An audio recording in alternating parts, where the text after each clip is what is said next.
Tonight, we're taking a look at a citywide issue in St. Paul: speeding drivers, cars going too fast on main thoroughfares and in residential neighborhoods. But fewer speeding tickets are being handed out than in years past. David Schumann looks at why and how the speed problem is being tackled from many different angles. Graham Webster is trying to rid his neighborhood of speeding drivers with some help. He goes out and I put them not in the middle of the street, but far enough. Graham's kids play on their street near Cleveland and Grand in St. Paul. Neighbors walk their dogs, like Axel here. He could pull me out in front of the car and they couldn't stop if they had to. So yeah, it's frustrating.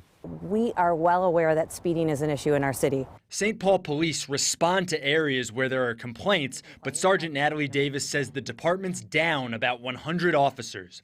Last year, SPPD's traffic unit was disbanded. We are able to still focus on some speeding efforts through overtime and grant money. And so people are still getting cited, but the numbers have decreased. There were fewer than 3,000 citations issued last year, down from 11,000 5 years ago. 2020 was a low. There weren't even 900. Making it more difficult is there isn't one problem neighborhood to focus on. It's really citywide. We picked out a few blocks to watch ourselves. Up past 40 on Cleveland, where the limit is 30. We also caught a 44 on Summit near Lexington Parkway. In 2020, the speed limit on residential streets was lowered to 20 miles per hour, but the change doesn't seem to be doing the trick. Speeding complaints are something we get pretty much on every road.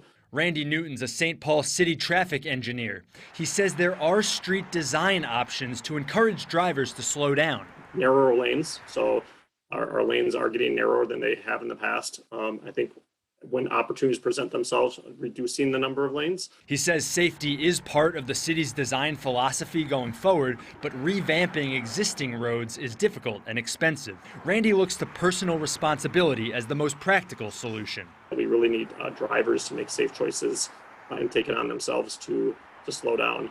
It's their family members, friends, and other people that they're putting at risk. Back on his street, Graham says amen to that. I hope at least people start to pay attention.